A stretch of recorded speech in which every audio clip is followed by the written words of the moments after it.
2 ತಿಂಗಳಿನಿಂದ ಕ್ಷೇತ್ರದಲ್ಲಿ ಪ್ರಚಾರ ಮಾಡಿಕೊಂಡು ಮತ ಕೇಳ್ತಾ ಇದ್ದವರು ಅಭ್ಯರ್ಥಿಗಳು. ಟೈಮ್ ಹೆಂಗೆ ಹೋಗುತ್ತೆ ಅನ್ನೋದೇ ಆಗ ಗೊತ್ತಾಗ್ತಾ ಇರಲಿಲ್ಲ. ಸದ್ಯ ಮಹಾಸಮರ ಮುಗಿದಿದೆ. ಹಾಗಾಗಿನೇ ನಮ್ಮ ನಾಯಕರು ಮನೆಯಲ್ಲೇ ಕುಟುಂಬ ಸದಸ್ಯರೊಂದಿಗೆ ಕಾಲ ಕಳೀತಾ ಇದ್ದಾರೆ.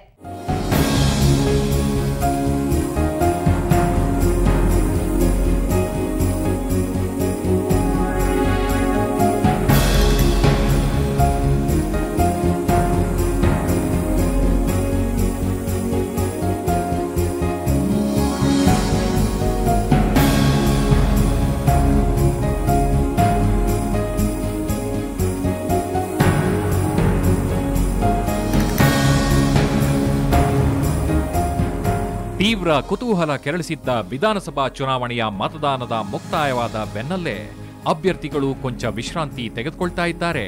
ಕೊಪ್ಪಳ ಕ್ಷೇತ್ರದ ಬಿಜೆಪಿ ಅಭ್ಯರ್ಥಿ ಕರಡಿ ಸಂಗಣ್ಣ ಕೂಡ ರೆಸ್ಟ್ ತಗೋತಾ ಇದ್ದಾರೆ.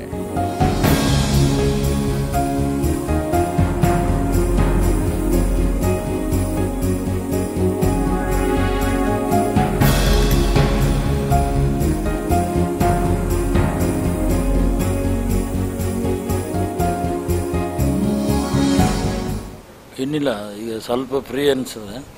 ಹಾಗಾಗಿ ಧರ್ಮಪತ್ನಿಯವ್ರ ಜೊತೆ ಸ್ವಲ್ಪ ಸಂಭಾಷಣೆ ಮತ್ತು ಮೊಮ್ಮಕ್ಕಳ ಜೊತೆ ಮತ್ತು ಮಕ್ಕಳು ಮತ್ತು ಹಳೆಯಂದಿರ ಜೊತೆ ಕೂಡ ಸ್ವಲ್ಪ ರಿಲ್ಯಾಕ್ಸ್ ಮೂಡ್ನಲ್ಲಿ ಇದೆ. ಬೆಳಗ್ಗೆ ನಾನು 5 ಗಂಟೆ ಯೂಶಲಿ ಬೆಳಗ್ಗೆ ಎದ್ದು ನಾನು ಸ್ನಾನ ಮಾಡಿ ಸ್ವಲ್ಪ ಮಟ್ಟಿಗೆ ಒಂದು 5-10 ನಿಮಿಷ ಪತ್ರಿಕೆ ನೋಡಿ ಆಮೇಲೆ ಸುಮಾರು ಮನೆ ಬಿಡೋದ್ರೊಳಗೆ ಸ್ವಲ್ಪ ಲೇಟ್ ಆಗುತ್ತೆ. ಯಾಕಂದರೆ ಸಾಕಷ್ಟು ಜನ ಅದು ಯಾವುದೋ ತಮ್ಮ ಮನವಿ ಇರತಕ್ಕಂಥದ್ದು ಕಚೇರಿ ಕೆಲಸಕ್ಕೆ ಬಂದಿರ್ತಿದ್ರು. ಹಾಗಾಗಿ 8-8:30 ಮನೆಯಿಂದ ಹೊರಗೆ ಹೋದ ಮನೆ ಬಿಟ್ಟ ನಂತರ ರಾತ್ರಿ 1-1:30 ತನಕ ಆಗ್ಬೋದು ಡೈಲಿ.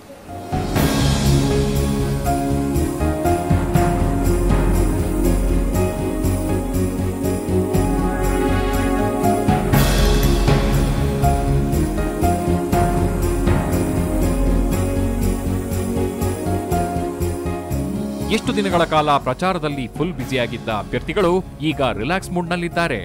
ಇನ್ನು ಪ್ರಚಾರದ ಭರಾಟೆಯಲ್ಲಿ ಕೊಪ್ಪಳದ ಕಾಂಗ್ರೆಸ್ ಅಭ್ಯರ್ಥಿ ರಾಘವೇಂದ್ರ ಹಿಟ್ನಾಳ ಪತ್ನಿಗೆ ಹೆರಿಗೆಯಾಗಿ ಹೆಣ್ಣು ಮಗುವಿಗೆ ಜನ್ಮ ನೀಡಿದ್ರೂ ನೋಡೋಕೆ ಆಗಿರಲಿಲ್ಲ.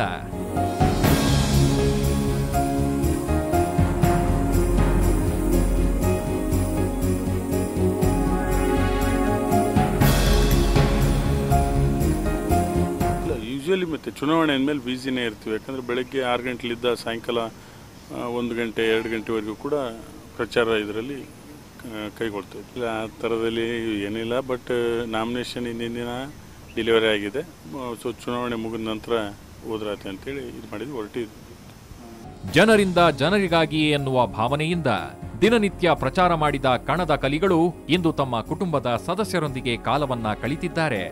ಮನೆ ಮುಂದೆ ಯಾವ ಕಾರ್ಯಕರ್ತರ ಅಬ್ಬರವಿಲ್ಲದೆ ಪೇಪರ್ ಓದೋದು, ಟಿವಿ ನೋಡುವ ಕೆಲಸವನ್ನು ಮಾತ್ರ ಅಭ್ಯರ್ಥಿಗಳು ಮಾಡ್ತಿದ್ದು ಸೋಲು ಗೆಲುವಿನ ಲೆಕ್ಕಾಚಾರವನ್ನು ಹಾಕ್ತಿದ್ದಾರೆ. ಇದು ಬಳ್ಳಾರಿಯ ಚಿತ್ರಣ.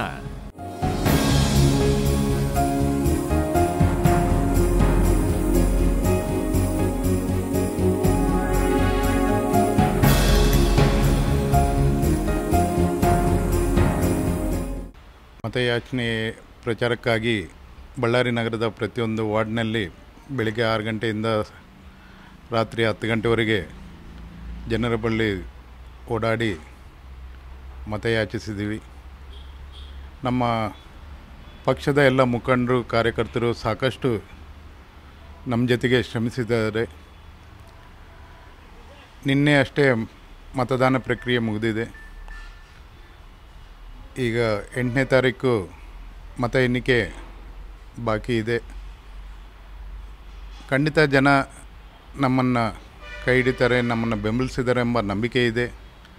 ನಾಳೆ 8ನೇ ತಾರೀಕು ಮತ ಎಣಿಕೆಯಲ್ಲಿ ನಮಗೆ ಜನ ಆಶೀರ್ವಾದ ಸಿಗುತ್ತೆ ಎಂಬ ನಂಬಿಕೆ ಇದೆ. ಆದರೆ ಕೂಡ ಎಲ್ಲೋ ಒಂದು ಕಡೆ ಟೆನ್ಷನ್ ಎಂಬುದು ಇದ್ದೇ ಇರುತ್ತೆ. 21ರಲ್ಲಿದ್ದ ನಾವು ಪ್ರತಿ ಏರಿಯಾದಲ್ಲಿ ಪ್ರತಿ ಹಳ್ಳಿಯಲ್ಲಿ ತಿರುಗಾಡಿದ್ದೀವಿ. ಜನರು ಒಂದು ಕಾಳಜಿ ತೋರಿಸ್ತಿದ್ದಾರೆ ನಮ್ಮ ಮೇಲೆ. ಯಾಕಂದರೆ ಈಗೆಲ್ಲ 2 ಸಲ ಶ್ರೀರಾಮ್ಗೆ ಓಟ್ ಹಾಕಿ ನೋಡಿದರೆ ಅವ್ರೇನು ಕೆಲಸ ಮಾಡಿಲ್ಲ ಅಂತ ಜನಗೆ ಅರ್ಥ ಆಗಿದೆ. ಆದರೆ ನಿನ್ನೆಲ್ಲ 5:30 ತಕ್ಕನ ಮತ ನಡೆದಿದೆ. ಏನಂದ್ರೆ ಒಂದೇ, ನಮಗೆ ಜನರು ನಮಗೆ ಆಶೀರ್ವಾದ ಮಾಡ್ತಾರಂತ ಒಂದು ನಂಬಿಕೆ ಇದೆ. ಆ ನಂಬಿಕೆ ಮೇಲೆ ನಾವು ಇದ್ದೀವಿ. ನಾಳೆ 8ನೇ ತಾರೀಕು ಎಲ್ಲ ಗೊತ್ತಾಗುತ್ತೆ. ಆ ಟೆನ್ಷನಲ್ಲಿ ಇದ್ದೀವಿ. ಬಟ್ ಜನರು ಯಾವ ಥರ ಆಶೀರ್ವಾದ ಮಾಡಿರ್ತಾರೋ ಅದಕ್ಕೆ ನಾವು ತಲೆಭಾಗರಾಗಿರ್ತೀವಿ.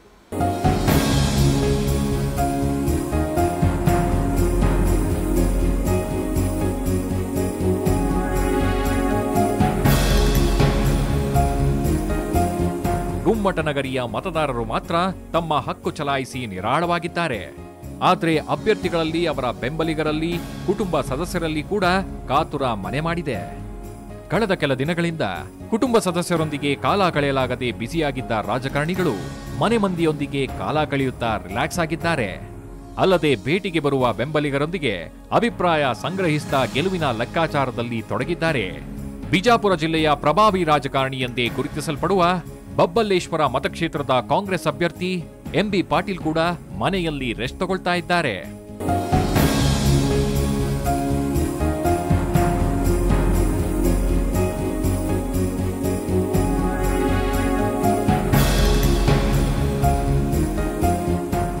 ನಿನ್ನೆಯಿಂದ ಸ್ವಲ್ಪ ರಿಲ್ಯಾಕ್ಸ್ಡ್, ಯಾಕಂದ್ರೆ ರಾತ್ರಿ ಬಂದಮೇಲೆ ಎಲ್ಲರೂ ಫ್ಯಾಮಿಲಿ ಜೊತೆ ಸ್ವಲ್ಪ ಕಾಲ ಕಳೆದಿದ್ದೀನಿ. ನಿನ್ನೆ ರಾತ್ರಿನೂ ಕೂಡ ಜನ ತಮ್ಮ ಊರಿನ ಅಲ್ಲಾದಂಥ ಜನಬೆಂಬಲ ಬಗ್ಗೆ ತಾವು ಎಷ್ಟು ಮತಗಳನ್ನ ಹೆಚ್ಚಿಗೆ ಇವತ್ತಿನ ದಿವಸ ನನಗೆ ಮತ್ತು ನಮ್ಮ ಕಾಂಗ್ರೆಸ್ ಪಕ್ಷಕ್ಕೆ ಕೊಡ್ತೀವಿ ಅಂತ ಅನ್ನೋದನ್ನು ಬಂದು ತಮ್ಮ ಅಭಿಪ್ರಾಯಗಳನ್ನ, ತಮ್ಮ ಅನಿಸಿಕೆಗಳನ್ನ, ತಮ್ಮ ವಿಶ್ವಾಸಗಳನ್ನ ಇವತ್ತಿನ ದಿವಸ ವ್ಯಕ್ತಪಡಿಸ್ತಾ ಇದ್ದಾರೆ. ಫ್ಯಾಮಿಲಿ ಜೊತೆನೂ ಆಯಿತು, ಅವ್ರ ಜೊತೆನೂ ಆಯಿತು. 50-50 ಡಿವೈಡ್ ಮಾಡಿಕೊಂಡು ನಾನು ಟೈಮ್ ಡಿವೈಡ್ ಮಾಡ್ಕೊಂಡು ಇವತ್ತಿನ ದಿವಸ ಜನರನ್ನು ಭೇಟಿ ಆಗ್ತಾಯಿದ್ದೀನಿ, ಫ್ಯಾಮಿಲಿ ಜೊತೆನೂ ಕಾಲ ಕಳೀತಾ ಇದ್ದೀನಿ. ಜನ ಈಗೂ ಬಂದಿದ್ದಾರೆ, ಹೊರಗೆ ನಿಂತಿದ್ದಾರೆ. ಎಲ್ಲ ತಮ್ಮ ಅಭಿಪ್ರಾಯಗಳನ್ನ ಇವತ್ತು ಬೆಳಗ್ಗೆನೂ ಇವತ್ತು ಸಾಯಂಕಾಲವರೆಗೇನೂ ಕೂಡ ಜನ ಬಂದು ತಮ್ಮ ಅಭಿಪ್ರಾಯಗಳನ್ನ ಹೇಳ್ತಾರೆ. 1 ತಿಂಗಳಾಯ್ತು ಅವ್ರು ಇದ್ದಿದ್ದಿಲ್ಲ. ನಿನ್ನೆ 1 ದಿನ ಇದ್ದರೂ ಅವ್ರು ಬಿಟ್ಟಿಲ್ಲ. ನಾನು ಅದಕ್ಕೆ ನಿನ್ನೆ ಅವ್ರನ್ನ ಬಿಟ್ಟಿಲ್ಲ. ಎಷ್ಟಾದ್ರೂ ಅವರು ಹೋಗ್ತೀನಿ, ಮಂದಿ ಬಂದಿದ್ದಾರೆ, ಇಲ್ಲ ನೀನು ಎಷ್ಟೊತ್ತು ಆಗ್ತೀಯ, ಎಷ್ಟೊಂದು ತೊಗೊತೀಯ ಅಂತ ಹೇಳಿ ಕೇಳ್ಕೊತಿದ್ದೆ. ನೀನು 1 ದಿನ ನನ್ನ ಜೊತೆ ಇದ್ದಿದ್ದಕ್ಕೆ ನಾನು ಖುಷಿಯಾಗಿದ್ದೀನಿ. ಮೊದಲನೇ ಬಾರಿ ನಾನು ನನ್ನ ಸಿಟಿಸನ್ ಆಗಿರುವ ರೆಸ್ಪಾನ್ಸಿಬಿಲಿಟಿಯನ್ನು ಮಾಡಿದ್ದೀನಿ, ವೋಟು ಸಲ್ಲಿಸಿ. ಪಪ್ಪ ಅವರು 1 ತಿಂಗಳಿಂದ ನನ್ನ ಜೊತೆ ಕಮ್ಮಿ ಮಾತಾಡಿದ್ದಾರೆ. ನಾನು ಅಮೇರಿಕಾದಿಂದ 2 ದಿವಸ ಆಯಿತು ಬಂದು. ಯಾವಾಗಲೂ ಡೈಲಿ ಒಂದು ಸರಿ ಅವರು ಫೋನ್ ಹಚ್ತಿದ್ರು. ಕಳೆದು ಒಂದು 15-20 ದಿವಸದಿಂದ ಮಾತಾಡೇ ಇರಲಿಲ್ಲ. ಚುನಾವಣೆ ಪ್ರಚಾರದಲ್ಲಿ ಬ್ಯುಸಿ ಇದ್ದರು. ನಿನ್ನೆಯಿಂದ ಮನೆಯಲ್ಲಿ ಸ್ವಲ್ಪ ಫ್ರೀ ಆಗಿದ್ದಾರೆ. ಖುಷಿ ಅನ್ನಿಸ್ತಾ ಇದೆ.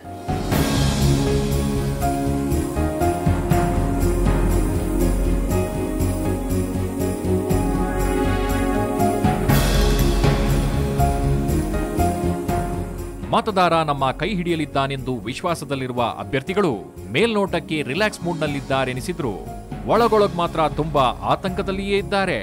ಇನ್ನು ಮಂಡ್ಯದ ಗಂಡು ಅಂಬರೀಶ್ ಪತ್ನಿ ಕೂಡ ಸದ್ಯ ನಿರಾಳವಾಗಿದ್ದಾರೆ. ಪತಿಯ ಪರವಾಗಿ ಪ್ರಚಾರದ ಅಖಾಡಕ್ಕೆ ಧುಮುಕಿದ್ರು. ಈಗ ಕೂಲಾಗಿದ್ದಾರೆ. ಈ ಚುನಾವಣೆಯಲ್ಲಿ ನನಗಾಗಿರೋ ಅನುಭವ ಏನು ಅಂತಂದರೆ, ಮೊದಲನೇ ಬಾರಿ ನಾನು ಒಂಥರ ಸ್ವಲ್ಪ ಇನ್ವಾಲ್ವ್ ಜಾಸ್ತಿ ಆಗಿದ್ದೆ. ಮೊದಲೆಲ್ಲ ಒಂದಷ್ಟು ದಿನ ಕ್ಯಾಂಪೇನಿಂಗ್ ಮಾಡಿ ವಾಪಸ್ ಬರ್ತಾಯಿದ್ದೆ. ಬಟ್ ಈ ಸಲ ಅಲ್ಲೇ ಮಂಡ್ಯದಲ್ಲೇ ಇದ್ದೆ. ನಾನೇ ಒಂದು 2 ವಾರಕ್ಕಿಂತ ಜಾಸ್ತಿ ಅಲ್ಲೇ ಇದ್ದೆ. ಸೊ ಒಂಥರ ಒಂದು ಲೆಸನ್ ಕಲ್ತಂಗೆ ಆಯಿತು ನನಗೆ. 90% ಅದೇ ಥರ ಫುಡ್ಡೇ. ಬಿಕಾಸ್ ಅಂಬರೀಷ್ ಅವ್ರಿಗೆ ಅದೇ ಥರ ಫುಡ್ ಇಷ್ಟ ಆಗಿರೋದ್ರಿಂದ 90% ನಮ್ಮ ಫುಡ್ ಅದೇ ಥರನೇ. ಅಷ್ಟೇ ಅಲ್ಲ, ಬಟ್ ಫುಡ್ ತುಂಬ ಚೆನ್ನಾಗಿತ್ತು ಅಲ್ಲಿ. ಮಂಡ್ಯ ತಿಂದು ಸ್ವಲ್ಪ ಎಲ್ಲರೂ ದಪ್ಪಾಗಿದ್ವಿ ಅನಿಸ್ತದೆ. ಬಟ್ ತುಂಬ ಒಂಥರ ಪ್ರೀತಿಯಿಂದ ಬಡಿಸ್ತಾರೆ. ಯಾರೂ ಬಿಡಲ್ಲ, ಇಲ್ಲ ನಾನು ಇವತ್ತು ಡಯಟು ಇಲ್ಲ ಇಷ್ಟು ತಿನ್ನೋಕ್ಕಾಗಲ್ಲ ಅಂದರೆ ಬಿಡಲ್ಲ. ತುಂಬ ಒಂದು ಫೋರ್ಸ್ ಮಾಡಿ ಅತಿ ಪ್ರೀತಿಯಿಂದ ಬಡಿಸ್ತಾರೆ ಅಲ್ಲಿ. ಒಟ್ಟಾರೆ ಗುಟ್ಟನ್ನು ಬಿಟ್ಟುಕೊಡದ ಮತದಾರ ಪ್ರಭು ತನ್ನ ಅಮೂಲ್ಯವಾದ ಮತವನ್ನು ಮತಪೆಟ್ಟಿಗೆಯಲ್ಲಿ ಭದ್ರಪಡಿಸಿದ್ದು ಗೆಲುವು ಸೋಲಿನ ಲೆಕ್ಕಾಚಾರ ಶುರುವಾಗಿದೆ. ವಿಧಾನಸಭಾ ಚುನಾವಣೆ ಎದುರಿಸಿದ ಅಭ್ಯರ್ಥಿಗಳಿಗೀಗ ಪರೀಕ್ಷೆ ಬರೆದು ಫಲಿತಾಂಶಕ್ಕಾಗಿ ಕಾಯುತ್ತಿರುವ ಕಾತುರದ ಸಮಯ. ಮತದಾನ ಮುಗಿದಿದ್ದು ನಾಡಿದ್ದು ಅಭ್ಯರ್ಥಿಗಳ ಭವಿಷ್ಯ ನಿರ್ಧಾರವಾಗಲಿದೆ. ನಾಯಕರು ಹೇಗೆ ಪೇಪರ್ ಓದ್ತಾ ಕುಟುಂಬ ಸದಸ್ಯರೊಂದಿಗೆ ಕಾಲ ಕಳೀತಾ ಹಾಯಾಗಿ ಮನೆಯಲ್ಲಿ ಕೂತ್ಕೊಂಡು ಟೈಮ್ ಪಾಸ್ ಮಾಡ್ತಾ ಇದ್ದಾರೆ ಅನ್ನೋದನ್ನ ನೋಡಿದ್ರಲ್ಲ. ಏನೇ ಆದರೂ ರಿಸಲ್ಟ್ ಬರೋವರೆಗೂ ರೆಸ್ಟ್ ಕೇವಲ ದೇಹಕ್ಕೆ ಮಾತ್ರ. ತಲೆಯಲ್ಲಿ ಸೋಲು ಗೆಲುವಿನ ಲೆಕ್ಕಾಚಾರ ಹಾಕ್ತಾನೆ ಇರ್ತಾರೆ. ಇದು ಈ ಹೊತ್ತಿನ ವಿಶೇಷ.